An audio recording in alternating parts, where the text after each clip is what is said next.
আমার কথা শুনবার জন্য আপনাদের স্বাগত জানাই। আমরা অনেক ভুল করি, বাংলাদেশ অনেক ভুল করে, নানা ক্ষেত্রেই ভুল করে, আবার অনেক ভালো ভালো কাজও আমরা করি। বাংলাদেশ তার কূটনৈতিক সম্পর্কের ক্ষেত্রে বা পররাষ্ট্রনীতির ক্ষেত্রে আরেকবার প্রমাণ করলো, বা এই প্রথম বলা যেতে পারে বেশ কয়েক মাসের মধ্যে, বেশ কয়েক বছরের মধ্যে প্রমাণ করলো যে আমরাও পারি, আমরাও সাহসী, আমরাও সবার সঙ্গে বন্ধুত্ব করতে চাই এবং কাউকেই মাথার উপরে তুলে নয়, মাথার নিচে নামিয়ে নয়, সমানে সমান। দক্ষিণ এশিয়ার ভূ রাজনীতি কখনোই খুব একটা স্থির নয়। ভারত, পাকিস্তান এবং বাংলাদেশের মধ্যকার সম্পর্কের গতিপথ সময়ে সময়ে বদলেছে, কিন্তু সম্প্রতি যে কিছু গুরুত্বপূর্ণ কূটনৈতিক তৎপরতা আমরা দেখলাম, তা এই অঞ্চলের রাজনৈতিক ভারসাম্যে এক নতুন মাত্রা যোগ করেছে। পাকিস্তানের পররাষ্ট্র সচিব আমনা বালুচের ঢাকার সফর, সম্প্রতি বিমস্টেক সম্মেলনে ইউনুস মোদি বৈঠক, ভারতের সঙ্গে দূরত্ব এবং পাকিস্তানের সঙ্গে সম্পর্ক পুনঃস্থাপনের ইঙ্গিত, এই সব কিছু মিলিয়ে বাংলাদেশের পররাষ্ট্রনীতি এখনো জটিল কিন্তু সম্ভাবনাময় পথে হাঁটছে। আমরা যদি একটু ইতিহাসের দিকে তাকাই, তাহলে দেখব যে 1971 সালের মুক্তিযুদ্ধের মধ্য দিয়ে যে স্বাধীন বাংলাদেশের অভ্যুদয়, তা কেবল একটি ভূখণ্ডের স্বাধীনতা নয়, বরং এক দীর্ঘ শোষণ এবং বৈষম্যের অবসান। পাকিস্তানের সঙ্গে বাংলাদেশের সম্পর্কের সূচনা হয়েছিল এই রক্তাক্ত বিভাজনের মধ্য দিয়ে। যুদ্ধ পরবর্তী সময়ে পাকিস্তানের পক্ষ থেকে একবারও আনুষ্ঠানিক ক্ষমা প্রার্থনা করা হয়। 1974 সালে বঙ্গবন্ধু শেখ মুজিবুর রহমান যখন জুলফিকার আলী ভুট্টোর সঙ্গে এই বিষয়ে কথা বলেন, ভুট্টো স্পষ্টতই অবজ্ঞাসূচকভাবে বলেন, আমি ব্ল্যাঙ্ক চেক নিয়ে আসিনি। জুলফিকার আলী ভুট্টো পাকিস্তানের তৎকালীন প্রধানমন্ত্রী, তখন বাংলাদেশ সফর করছিলেন। এরপর কয়েক দশক ধরে পাকিস্তান সংক্রান্ত কূটনীতি মূলত ভারতের ছায়ায় ছিল, বিশেষ করে শেখ হাসিনার আমলের গত 15 বছর। যুদ্ধাপরাধীদের বিচার শুরু হলে পাকিস্তান প্রকাশ্যে বিরোধিতা করে এবং তাদের পার্লামেন্টেও বাংলাদেশ বিরোধী প্রস্তাব গৃহীত হয়। এই অবস্থার প্রেক্ষিতে 2010 সালের পর থেকে দুটো দেশের মধ্যে উচ্চ পর্যায়ের কোনো বৈঠক হয়নি, কিন্তু আবার সেই কূটনীতি সচল হতে শুরু করেছে। 2024 সালের অগাস্টে বাংলাদেশের রাজনৈতিক পালাবদলের পর পরিস্থিতি দ্রুত পাল্টাতে শুরু করে। শেখ হাসিনার পতনের পর নতুন অন্তর্বর্তী সরকারের পররাষ্ট্রনীতিতে ভারসাম্য এবং বহুমাত্রিক সম্পর্কের প্রতি জোর দেখা যায়। যদি কথা বললে অত্যুক্তি বলা হবে না যে পাকিস্তান একেবারে শেষের দিকে এসে শেখ হাসিনার আমলের কয়েকটা বছর আপ্রাণ চেষ্টা করেছে শেখ হাসিনাকে বা তার সরকারকে তুষ্ট করবার জন্য। ভারতের সঙ্গে শেখ হাসিনার এই সখ্যতাকে তারা খুব একটা বিবেচনায় নেয়নি, কেননা তাদের জন্য বাংলাদেশে আসলে তেমন কোনো স্পেস ছিল না। এই যে ভারসাম্য এবং বহুমাত্রিক সম্পর্কের প্রতি এখন জোর দেখা যাচ্ছে, এটা মূলত পরিবর্তিত পরিস্থিতিকে বিবেচনায় রেখে পাকিস্তানের সঙ্গে পুনঃ সম্পর্ক স্থাপনের প্রাথমিক পদক্ষেপ হিসেবে শুরু হয় সচিব পর্যায়ের আলাপ। 15 বছর পর ঢাকা সফরে আসেন পাকিস্তানের পররাষ্ট্র সচিব আমনা বালুচ। সম্প্রতি তিনি বাংলাদেশ সফর করলেন। এখন এই প্রসঙ্গে বাংলাদেশ কি বলছে, এই সফর নিয়ে বাংলাদেশের বক্তব্যকে আমরা যদি একটু বোঝার চেষ্টা করি।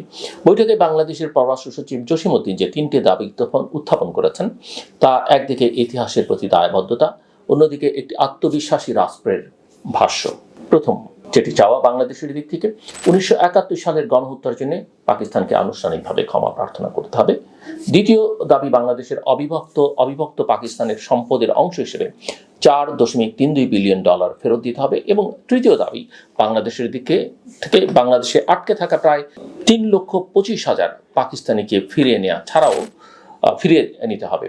এছাড়াও আলোচনা হয়েছে 1970 সালের ঘূর্ণিঝড়ের সময়, নভেম্বরে যে ঘূর্ণিঝড় হয়েছিল তৎকালীন পূর্ব পাকিস্তানে বা বাংলাদেশের এই ভূখণ্ডে, সেই ঘূর্ণিঝড়ের সময় পাঠানো বৈদেশিক যে সাহায্য টাকা, বিভিন্ন দেশ থেকে বা আন্তর্জাতিক সংগঠনগুলো যে সাহায্য দিয়েছিল, সেই সাহায্যের টাকা বাংলাদেশকে ফেরত দিতে হবে।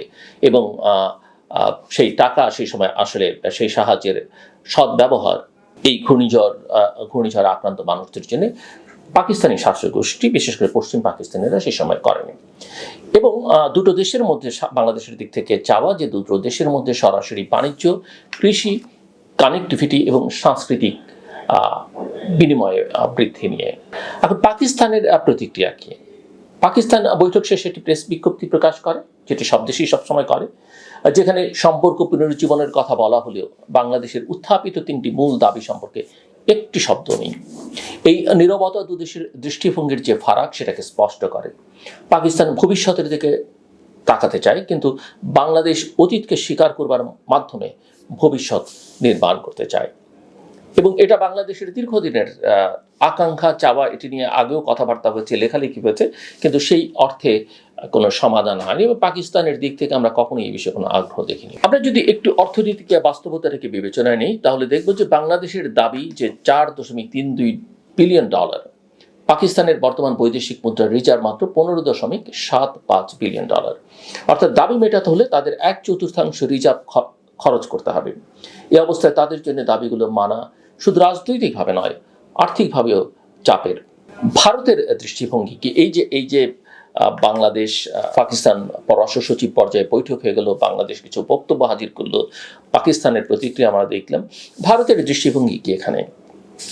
এই বৈঠকের খবর পাকিস্তানের চেয়ে বেশি কভার করেছে ভারতের গণমাধ্যমগুলো, কারণ ভারত এই অঞ্চলে পাকিস্তানের যে কোনো কূটনৈতিক অগ্রযাত্রাকে সন্দেহের চোখে দেখে। তার উপর ইউনূস মোদি বৈঠকটি, যেটি থাইল্যান্ডে হয়েছে, এক অপ্রত্যাশিত মুহূর্তে। যদিও শুরুতে ভারত এই বৈঠকের অনুরোধ প্রত্যাখ্যান করেছিল, শেষ পর্যন্ত ভারতীয় প্রধানমন্ত্রী নরেন্দ্র মোদী এবং বাংলাদেশের অন্তর্বর্তীকালীন সরকারের প্রধান প্রফেসর মোহাম্মদ ইউনূস মুখোমুখি বসেছেন। ভারতের অভিযোগ আমরা যদি বিবেচনায় নেই, তাহলে দেখতে পাবো যে ভারতীয় সংবাদ মাধ্যম ভারতের এই অভিযোগ, যেগুলোর কথা আমি বলছি, অভিযোগগুলো তারা জুলাই আগস্টের পরে ভারতীয় সংবাদ মাধ্যমগুলো ভীষণভাবে তুলছে। অনেকে তো মনে হচ্ছে যে বাংলাদেশ ছাড়া তাদের কোনো প্রসঙ্গ নেই আলোচনার বিষয়বস্তু। তাদের অভিযোগ যে বর্তমান সরকার নাকি বঙ্গবন্ধু শেখ মুজিবুর রহমান, যিনি বাংলাদেশের প্রতিষ্ঠাতা রাষ্ট্রপতি, তার অবদানকে খাটো করে দেখাচ্ছে এবং পাকিস্তানের প্রতি বেশি সদয়। কিন্তু কূটনীতিতে আবেগের নয়, বাস্তবতার গুরুত্ব অনেক বেশি। বাংলাদেশ একটি স্বাধীন রাষ্ট্র এবং তাদের স্বার্থ যেখানে আছে সেখানে সম্পর্ক গড়ে তোলাই অত্যন্ত যোগ্য। বাংলাদেশ এক ধরনের মাল্টিফ্যাক্টর ডিপ্লোমেসি করছে। বাংলাদেশ এখন এককভাবে ভারতের উপর নির্ভর না করে চীন, যুক্তরাষ্ট্র, ইউরোপীয় ইউনিয়ন, মধ্যপ্রাচ্য, এমনকি পাকিস্তানের সঙ্গেও নতুন সম্পর্ক নির্মাণ করতে চায়। এটি এক ধরনের বহুমাত্রিক কূটনীতি। বাংলাদেশের এই অবস্থান প্রমাণ করছে যে তারা এখন শুধু তলাবিহীন ছুরি নয়, বরং একটি কৌশলগত অংশীদার হিসেবেও নিজেদের প্রতিষ্ঠিত করতে চাইছে। এবং যে প্রসঙ্গটি আমি বহুবার টেনে আনবার চেষ্টা করেছি, যে বাংলাদেশকে আসলে প্লেয়ার হতে হবে। সার্কের প্রসঙ্গ নিয়ে আমি একটু কথা বলতে চাই। দুটো দেশই, অর্থাৎ বাংলাদেশ এবং পাকিস্তান, সার্ক পুনরুজ্জীবনের পক্ষে। পাকিস্তান মনে করছে ভারত সার্ককে কার্যত অচল করে দিয়েছে। বাংলাদেশ কৌশলগতভাবে চাইছে দক্ষিণ এশিয়ার মধ্যে একটি আঞ্চলিক সহযোগিতা জোরদার হোক, যাতে ভারতের একচেটিয়া প্রভাব কমে। এবং এক্ষেত্রে মাথায় রাখা দরকার, সার্কের সঙ্গে বাংলাদেশের একটা আবেগ রয়েছে সার্ক বিষয়ে, কারণ বাংলাদেশ সার্কের উদ্যোক্তা এবং ভারতীয় কনসেপ্ট নিয়ে আসলে সে সময় প্রেসিডেন্ট জিয়াউর রহমান এর উদ্যোগ নিয়েছিলেন। যে কথা বলছিলাম, যে এই যে বাংলাদেশের চাওয়া বা বর্তমান সরকারের যে চাওয়া, ভারতের একচেটিয়া প্রভাব কমুক এই অঞ্চলে। তবে একথা আমাদের মাথায় রাখতে হবে যে এই প্রচেষ্টাটিতে ভারত এবং পাকিস্তানের সমঝোতা ছাড়া কোনো অগ্রগতি সম্ভব নয়, বিশেষ করে সার্কের পুনঃস্থাপন বা পুনঃপ্রতিষ্ঠা বা তাকে জাগিয়ে তোলবার ক্ষেত্রে। আরেকটা ইস্যু আমরা সাম্প্রতিককালে লক্ষ্য করছি, দুদেশি বিতর্কে জড়িয়ে পড়েছে বাংলাদেশ এবং ভারত, এবং ইস্যুটা আসলে অনেক দিন ধরেই ভারত তুলবার চেষ্টা করছে বাংলাদেশের প্রসঙ্গে যখন তারা কথা বলছে। সেটা হচ্ছে সংখ্যালঘুদের নিরাপত্তা ইস্যু। ভারতীয় প্রধানমন্ত্রী নরেন্দ্র মোদী বাংলাদেশের সংখ্যালঘুদের নিরাপত্তা নিয়ে উদ্বেগ প্রকাশ করেছেন বেশ কয়েকবার।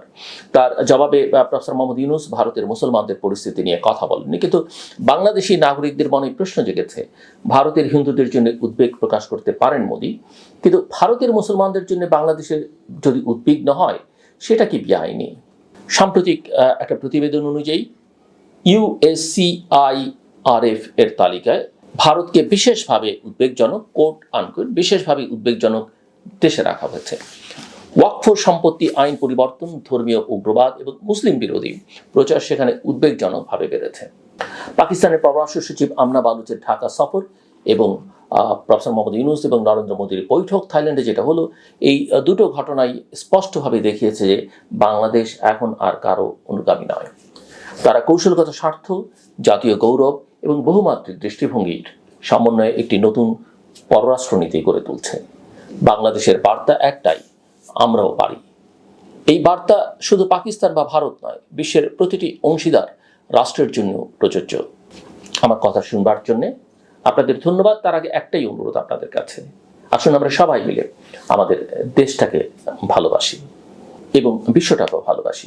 আপনি শুধু বাংলাদেশকে ভালোবাসবেন, বিশ্বের অন্য অংশের মানুষের কথা চিন্তা করবেন না, সেটা আপনি পারবেন না। একই সঙ্গে বাংলাদেশকে বাদ রেখে পৃথিবীর অন্যান্য অংশের মানুষকে ভালোবাসবেন বা অন্য অংশকে ভালোবাসবেন, সেটাও সম্ভব নয়। এর জন্য দরকার নিজের দেশকে সর্বাগ্রে ভালোবাসা, নিজের দেশের কথা ভাবা, এবং সেটা যদি আপনি পারেন, আপনি গোটা বিশ্বকেই ভালোবাসতে পারবেন। আমার কথা শুনবার জন্য আরও একবার ধন্যবাদ আপনাদের সবার জন্য শুভকামনা।